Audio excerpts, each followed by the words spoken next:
রাসূল সাল্লাল্লাহু আলাইহি ওয়াসাল্লাম বলেছেন, আকসারু খাতায়া ইবনু আদম ফি লিসানি, যে অধিকাংশ বনি আদমের যে বড় পাপ হয় সেটা হলো তার ভাষা দিয়ে। এই জন্য রাসূল সাল্লাল্লাহু আলাইহি ওয়াসাল্লাম বলেছেন, তোমার দুটো জিনিস যদি আমার কাছে জামিন দিতে পারো তাহলে জান্নাতে আমি তোমার জামিনদার হয়ে যাব। তোমার দুই চোয়ালের মাঝখানে অর্থাৎ জিহ্বা আর তোমার স্পর্শকাতর অঙ্গ, এটাকে যদি তুমি হিফাজত রাখতে পারো, সংযত রাখতে পারো, তাহলে জান্নাতে যাওয়ার জন্য আমি আল্লাহ তাআলার কাছে তোমার জন্য সুপারিশ করব। চারটিখানি কথা নয়। আমরা যেখানে বসি, যেখানে থাকি, দুই কথা না বললে আমাদের ভালো লাগে না। আর আল্লাহ রাসূল সাল্লাল্লাহু আলাইহি ওয়াসাল্লাম বলেছেন, মান সামাতা নাজা। চুপ থাকো, যদি চুপ থাকো তাহলে তুমি নাজাত পাবে। আর যদি বলতেই হয় ভালো কিছু বলো, ওয়াকুলুল লাতী হিয়া আহসান, বলতে হলে ভালো কিছু বলো, না হয় চুপ থাকো। আমরা বলি না বোবার শত্রু নাই। ভাষা এমন জিনিস, এই ভাষা দিয়ে কোটি কোটি মানুষের জীবন যায়, আবার এই ভাষার মাধ্যমে মানুষের প্রাণ রক্ষা পায়। আমি আপনি কে হব? ভাষার মাধ্যমে মানুষের মাঝে বন্ধন তৈরি হতে পারে, আবার ভাষার মাধ্যমে বিচ্ছিন্নতা তৈরি হতে পারে। আমি আপনি কোন দলের হব, আমার আপনার ভাষা কোন ভাষা হবে, এটা আমাদের বিবেচনায় আনা দরকার। আমরা অনেক ইমানদার, অনেক পরহেজগার, কিন্তু এদিকে অনেকে ধরা খেয়ে বসে আছে। আল্লাহর কাছে আমাদের বারবার দোয়া করা দরকার, আল্লাহ এই দুই চোয়ালের মাঝখানের ব্যবহারটা যেন আমরা সঠিকভাবে করতে পারি, আপনি আমাদেরকে তৌফিক দান করেন। আমিন। আরেকটা কথা বলবো, সানাকতুবু মা ক্বালু, আল্লাহ তাআলা বলছেন, তুমি যা বলো, তুমি যা বলো আমি সব লিখে রাখি। সুতরাং মা ইয়ালফিযু মিন কাওলিন ইল্লা লাদাইহি রাকীবুন আতীদ, আপনার কোনো কিছু হারিয়ে যায় না, সব লিপিবদ্ধ হয়। এবার আপনি চিন্তা করবেন আপনি কি বলবেন, কি বলবেন না, কি করবেন, কি করবেন না। আল্লাহ তাআলা আমাদেরকে সুন্দর ভাষা ব্যবহারের তৌফিক দান করুন, যেই ভাষায় মানুষের মন গলবে, যেই ভাষায় মানুষের হৃদয়কে আমরা জয় করতে পারবো। উদউ ইলা সাবিলি রাব্বিকা বিল হিকমাতি ওয়াল মাউইযাতিল হাসানা ওয়াজাদিলহুম বিল্লাতী হিয়া আহসান, যে আল্লাহ তাআলা বলেছেন, তুমি তোমার মহান রবের পক্ষে মানুষকে এইভাবে ডাকো, বিল মাউইযাতিল হাসানা, ভালোবাসাপূর্ণ ভাষায়, যে কথার মধ্যে ভালোবাসা থাকে। ওয়াজাদিলহুম বিল্লাতী হিয়া আহসান, কেউ তোমার সাথে বাদানুবাদ করতে চাইলেও তুমি সুন্দর ভাষায় এটা তুমি প্রতিবাদ করো, কিন্তু ভাষাটি খারাপ করো না। কারো ভেতর যদি গুনাহ থাকে, কারো ভেতর যদি গুনাহ থাকে, অর্থাৎ আমাদের এই জায়গাটায় মনে করেন রাসূল সাল্লাল্লাহু আলাইহি ওয়াসাল্লাম বলেছেন, আলা ওয়াহিয়াল কলব, হৃদয়ের ব্যাপারে তিনি বলেছেন যে এইখানে তাকওয়া তৈরি হয়। কিন্তু এই তাকওয়া তৈরি হওয়ার আগে এইখানে যে একটা মাংসপিণ্ড আছে, এটা যদি তোমার পচে যায়, নষ্ট হয়ে যায়, তাহলে তুমি শেষ হয়ে গেলা। আর যদি এটা উন্নত হয়, ভালো হয়, তাহলে তুমি ভালো হবে। আপনার একটা পাত্র আছে, সেই পাত্রের মধ্যে আপনি ভালো কিছু ঢালতে চান, কিন্তু তার আগে যদি পাত্রটা ভরা থাকে তাহলে আপনি নতুন কিছু ঢালতে পারবেন না, পাত্রটা উপচে পড়ে যাবে, অথবা সেটা গ্রহণ করবে না। আমরা বর্তমানে দেখি না যে আপনার এখন তো সিস্টেম হয়ে গেছে এমন যে আপনার ইমেইল ফুল হয়ে গেলে, আপনার মোবাইলের মধ্যে যে আর কি মেমোরি আছে সেটা যদি ফুল হয়ে যায়, হ্যাঁ, এরপরে আর কোনো কিছু ঢুকে না, বলে যে আগেরটা খালি করো, খালি করো, তারপরে তুমি এটাকে ঢুকাও। আমরা গুনার রাজ্যে বসবাস করছি, এতটা গুনাহ করেছি। আপনি নিজে তাকান, আমি আমার নিজের দিকে তাকাই। আপনার বয়স যদি 50 বছর হয়, আপনি 5 মিনিট ঠিক করে চিন্তা করেন তো যে আপনার জীবনের 5টা মিনিট আপনি একনিষ্ঠভাবে আপনি কখন সময় কাটিয়েছেন বলতে পারবেন কিনা আল্লাহর জন্য? আমরা যে নামাজ পড়তে আসি, এই নামাজের মধ্যেই তো আমাদের কত গুনাহ হচ্ছে, জেনে গুনাহ করি, না জেনে গুনাহ করি। তো এই যে গুনাহের মধ্যে বসবাস, এই জন্য আল্লাহ সুবহানাহু ওয়া তাআলার কাছে খুব বেশি তওবা করা, ইস্তিগফার করা, যে রব্বুল আলামিন আপনি আমাকে তৌফিক দান করেন, আমি যেন গুনাহমুক্ত হতে পারি। আল্লাহর কাছে কান্নাকাটি করা, রাতের বেলা কান্নাকাটি করতে হবে, দিনের বেলা সিয়াম রাখতে হবে, এখন থেকে অভ্যস্ত হতে হবে, সেই চেষ্টা আমাদের করতে হবে। আল্লাহ তৌফিক দান করুন। আমাদের ব্যস্ততা কমাতে হবে, এখন থেকে আপনি পরিকল্পনা করুন, ধীরে ধীরে কমাবার চেষ্টা করুন। একমাত্র আল্লাহ তাআলার জন্য আপনি আপনার সময়টা দিতে পারেন। অনেক ভাই আমাদেরকে বলেন যে ভাই ব্যবসা বাণিজ্য আছে, একেবারে কিভাবে কি করবো এগুলা না হলে। হ্যাঁ, আপনার জীবনে কখনো কখনো এমন সময় থাকে, ওই সময়ে আপনার অনেক কিছু, অনেক গুরুত্বপূর্ণ কাজ থাকে। অনেক বড় বড় ব্যবসায়ী এমন হতে পারেন, থাকে ওনাদের, যে খুব নামি দামি কোনো বায়ার আসছেন যার সাথে আপনার 3 দিন সময় কাটাতে হবে, না কাটালে আপনার কয়েকশো কোটি টাকা লস। তখন আপনার দুনিয়া একদিকে, ওনারা একদিকে। আজকে আমরা আসল মালিককে না চিনে দারোয়ানের পিছনে ছুটছি। আসল মালিক আপনাকে ডাকছেন, আর আপনি ওনাকে বাদ দিয়ে দারোয়ানকে মালিক ভেবে বসে আছেন। আমরা তাই করছি। আমাদের আসল মালিকের কাছে ফিরতে হবে। আপনি যেই কাজ করবেন, যে ইবাদত করবেন, যেই ইবাদত গুলো করেন, ওই সম্পর্কে যদি আপনার ভালো জ্ঞান না থাকে, তাহলে যে কোনো সময় আপনি বিপদে পড়ে যেতে পারেন। আপনি যদি কোনো একটা ব্যবসায় নামেন, ওই ব্যবসা সম্পর্কে আপনার যদি ভালো করে জ্ঞান না থাকে, আপনি ব্যবসায় লোকসান করবেন। আমরা অনেক সময় দেখি যে অনেক বড় বড় সুপার শপে গেলে যখন কোনো জিনিস তালাশ করি, মুহূর্তের মধ্যেই ওখানে যারা থাকেন সাথে সাথে জিনিসটা বের করে দেন। আপনি ফার্মেসিতে গেলে দেখবেন যে হাজার হাজার লক্ষ লক্ষ পদের ওষুধ থাকে, আপনি প্রেসক্রিপশনটা দেওয়ার সাথে সাথে ঠাস করে কম্পিউটারের মতন গিয়ে ধরে ওইখান থেকে নিয়ে আসে। কিভাবে? একদিনে হচ্ছে এটা না, এটা এই সম্পর্কে সে জ্ঞান অর্জন করেছে, প্র্যাকটিস করেছে। কারণ সে জানে যে সঠিক সময়ে যদি আমি সঠিকভাবে আমার সময়টাকে কাজে লাগাতে না পারি, তাহলে আমার ব্যবসা লাভ হবে না। আপনি আল্লাহ রাব্বুল আলামিন আপনাকে অফার দিয়েছেন, আল্লাহ তাআলা বিশাল অফার দিয়েছেন, আপনি জানেন না, ওনার সম্পর্কে আপনার ধারণা নেই। ওনাকে আপনি ভাষা ভাষা আপনার জ্ঞান আছে, এই ভাষা ভাষা জ্ঞান দিয়ে আপনি তার সাথে কতটা ভালো ব্যবহার করতে পারবেন। এই জন্য রাসূল সাল্লাল্লাহু আলাইহি ওয়াসাল্লাম বলেছেন, তলাবুল ইলমি ফারিদাতুন আলা কুল্লি মুসলিম ওয়া মুসলিমা। তোমার জীবন চলার পথে যে জ্ঞান অর্জন করা ইবাদতের ক্ষেত্রে দরকার, সেটা তুমি অবশ্যই অর্জন করবে, এটা তোমার জন্য ফরজ। নামাজ সম্পর্কে আমাদের মাসালা জানতে হবে, আমাদের ইবাদত সম্পর্কে, হালাল হারাম সম্পর্কে আমাদের জানতে হবে। আল্লাহ তাআলা সেই তৌফিক দান করুন, আল্লাহুম্মা আমিন। এখন আমি যদি জিজ্ঞেস করি, আবার কেউ আছে কোরআন পড়ি নাই, তাদের কথা ভিন্ন, তারা অবশ্যই কোরআন পড়বেন, কারণ জীবনে কোরআন পড়েন নাই, আপনার জীবনটা কোনোদিন সার্থক হতে পারে না। অন্তত পক্ষে আপনার চেষ্টা করা দরকার যে আল্লাহ আপনি আমাকে একটা কিতাব দিয়েছেন, ওয়া আনজালনা ইলাইকুম কিতাবান ফীহি যিকরুকুম। আল্লাহ তাআলা বলছেন কিতাব নাজিল করেছি তোমার উপর, ওখানে তোমার কথা আছে। আপনার ছেলে চিঠি পাঠাইলে আপনি পাগল হয়ে যান, আপনার বাবা আপনাকে কিছু বললে, ওসিয়ত করলে পাগল হয়ে যান, আপনার প্রিয়তমা কিছু লিখলে আপনি পাগল হয়ে যান, আপনার বস একটা মেইল করলে আপনি তটস্থ হয়ে যান, অথচ আপনার মালিক আপনাকে চিঠি পাঠিয়েছেন, আপনাকে নিয়ে লিখেছেন, আপনার ভেতরে কোনো অনুভূতি নাই। আপনি কেমন মুসলমান, কেমন আল্লাহর বান্দা হতে পেরেছে? প্রশ্ন করা দরকার, নিজেকে জিজ্ঞেস করা দরকার। এই জন্য বলবো যে কোরআন পড়ার চেষ্টা করতে হবে, না পারলেও চেষ্টা করা উচিত। আল্লাহর কাছে বলতে পারবেন যে আল্লাহ চেষ্টা করেছে কিন্তু পারি নাই, সেটা ভিন্ন, কিন্তু চেষ্টা তো করতে হবে। এই জন্য আমি আপনাদের কাছে আপিল করব, কোরআন শিখার যত ব্যবস্থা আছে আপনি কোনো না কোনো ব্যবস্থার মধ্যে প্রবেশ করেন। দ্বিতীয় বিষয়টা হলো, একটু আগে যে কথাটা বলেছি, ওয়া আনজালনা ইলাইকুম কিতাবান ফীহি যিকরুকুম। আল্লাহ তাআলা বলছেন তোমাদের উপর একটা কিতাব নাজিল করেছি যেখানে তোমার কথা আছে। ও আমার ভাইরা, ও আমার বোনেরা, আমি আপনাদেরকে জিজ্ঞেস করতে চাই, আপনার কথা আছে, সেই কথা কোনোদিন আপনি দেখেছেন কিনা, আপনি পড়েছেন কিনা? আপনার কথা আছে, ওটা আপনি কয়দিন পড়েছেন? অনেকে আমরা বলবো যে হ্যাঁ হুজুর, আমি তো পুরা কোরআন একবার অনুবাদ করেছি। এটা কি একবারের জিনিস? আপনার প্রিয় কেউ যদি, সবচেয়ে প্রিয়, আপনার জীবনের সবচেয়ে প্রিয় কেউ যদি আপনাকে একটা চিঠি দেন, আপনি পড়েন, আপনি চুমা খান, আপনি স্পর্শ করেন, বারবার পড়েন, ঘুরে ফিরে পড়েন, পড়তে পড়তে আপনি এটা তটস্থ করে ফেলেন, কেন? এটার মধ্যে আপনার ভালোবাসা আছে। এই কোরআন আপনি কয়বার পড়েছেন? আল্লাহ তাআলা বলেছেন আফালা ইয়াতাদাব্বারুন আল কোরআন, এরপরেও কি তোমরা কোরআন বুঝবে না? আমা আলা কুলুবিন আকফালুহা, নাকি হৃদয়ের মধ্যে তালা লেগে গেছে?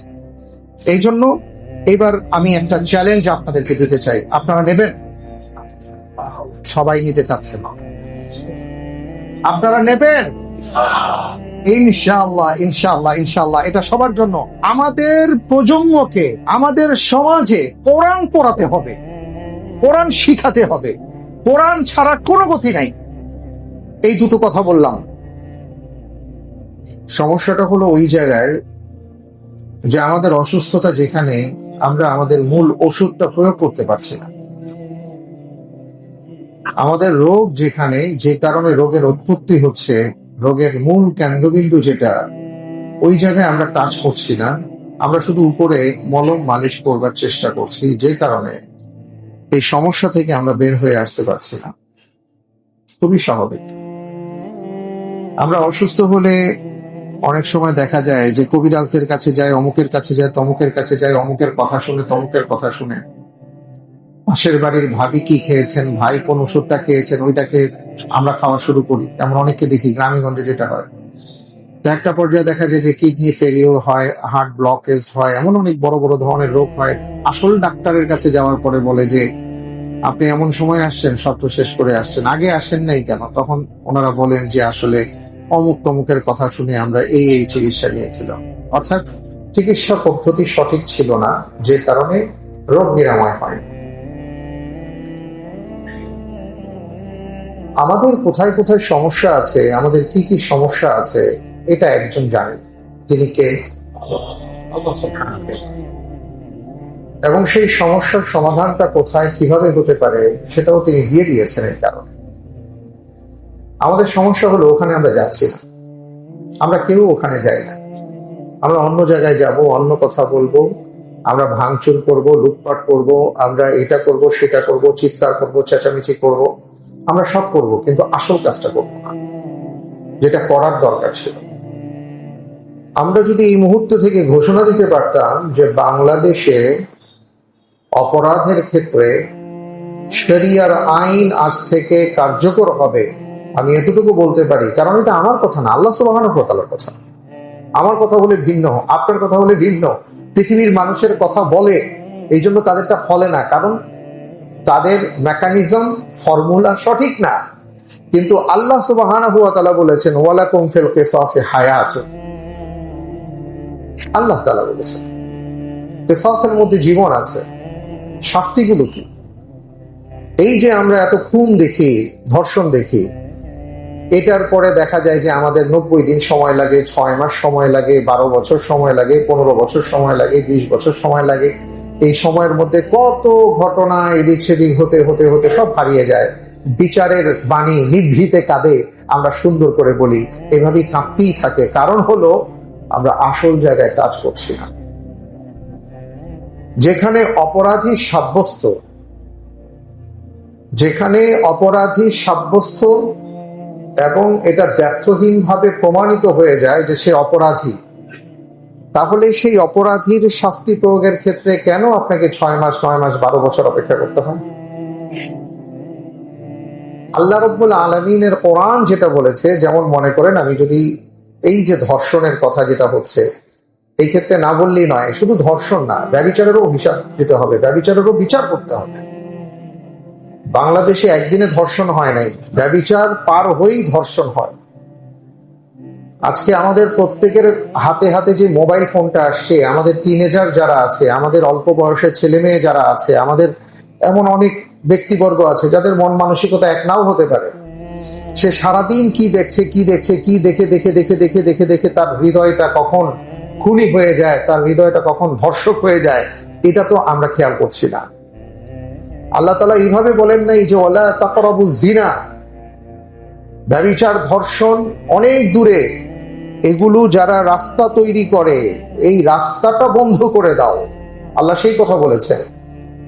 আজকে আমাদের এমন হাজার হাজার অ্যাপস, হাজার হাজার অনলাইনের এমন ঠিকানা আছে যেগুলোর মধ্যে অশ্লীলতায় ভরপুর, কিন্তু এগুলোর কোনো খোঁজ খবর আমরা নেই না।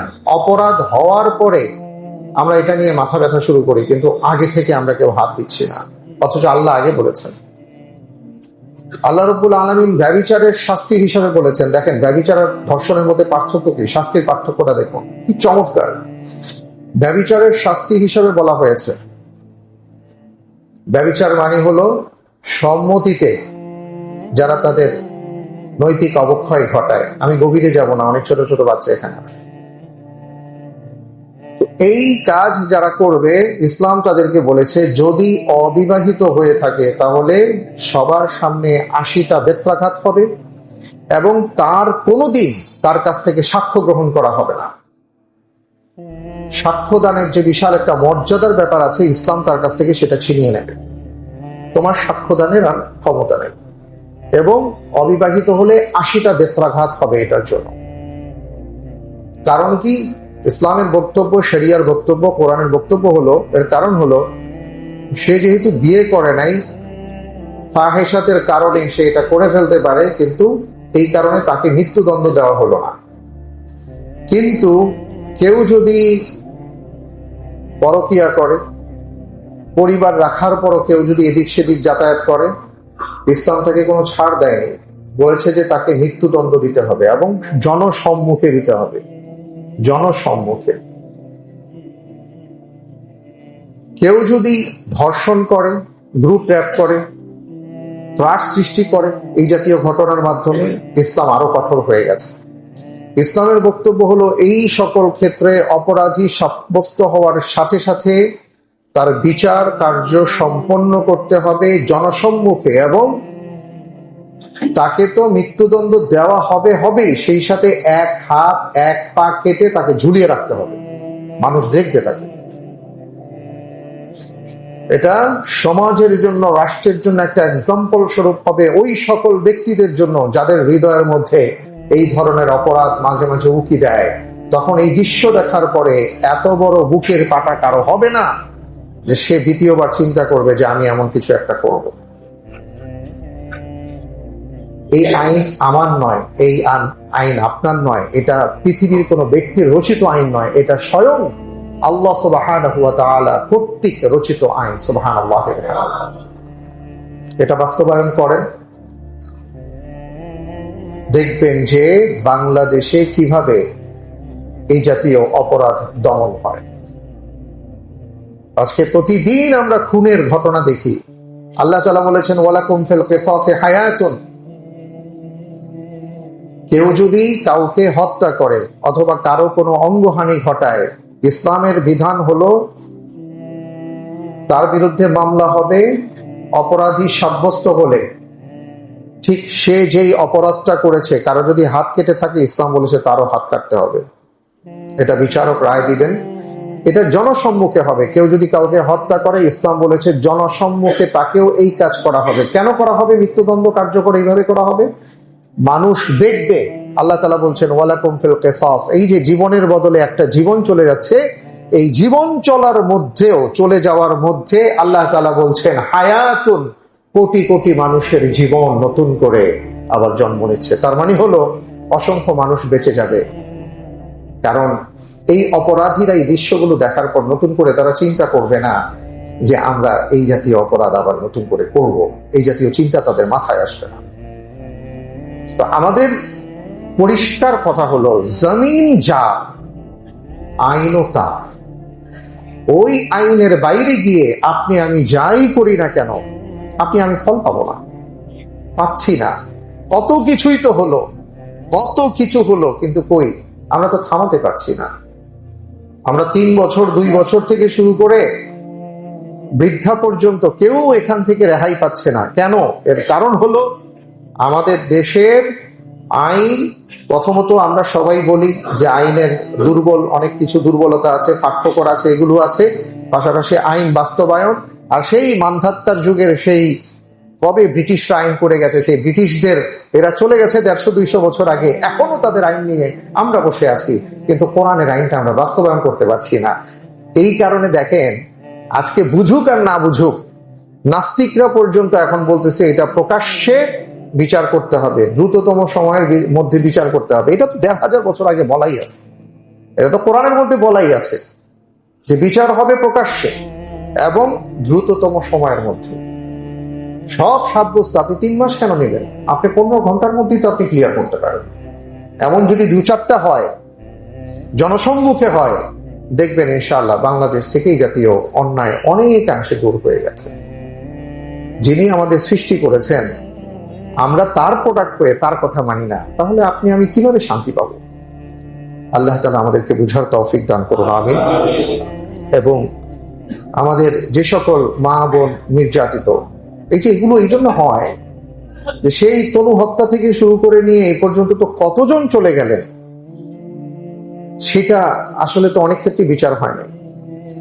আমরা এদিকে ধর্ষণের কথা বলছি, কিন্তু আমরা এই যে সহশিক্ষা, তারপরে ছেলে মেয়ে একসাথে চলাফেরা, তারপরে আমরা কি বলে এগুলোকে, প্রেম ভালোবাসা, এটাকে আমরা তো সেইভাবে লেলিয়ে দিয়েছি। যে কারণে কিছুদিন আগে যে ঘটনাটা আমাদের চোখে পড়েছে, যে 5-6টা ছেলে, একটা মেয়ে বান্ধবী, বন্ধু বান্ধব সব দুষ্টুমি করতে গিয়েছে, তারপরে মেয়েটা সর্বনাশ তো করেছে, ওর জিভ পর্যন্ত কেটে দিয়েছে। ইসলাম তো এইভাবে বলে নাই। ঘুরে ফিরে আসতেই হবে, আপনি যেই ভাষাই বলেন না কেন, ঘুরে ফিরে আপনাকে ইসলামের কাছেই আসতে হবে। আমরা যেটা আজকে বলি সেটা অনেকে 200 বছর পরে বলবে, 50 বছর পরে বলবে, বিপদে পড়ার পরে বলবে, কিন্তু ইসলাম 1500 বছর আগে বলে দিয়েছে। এই জন্য আমরা চাইবো বাংলাদেশের জমিনে ইসলামী আইন কায়েম হোক, এবং এই জাতীয় শাস্তির ক্ষেত্রে শরিয়ার যে বিধান, সেই বিধান বাস্তবায়ন হোক। ইনশাআল্লাহ আমাদের বিশ্বাস, বাংলাদেশ থেকে খুন ধর্ষণের মতন এই জাতীয় অপরাধগুলো দূর হয়ে যাবে ইনশাআল্লাহ তাআলা।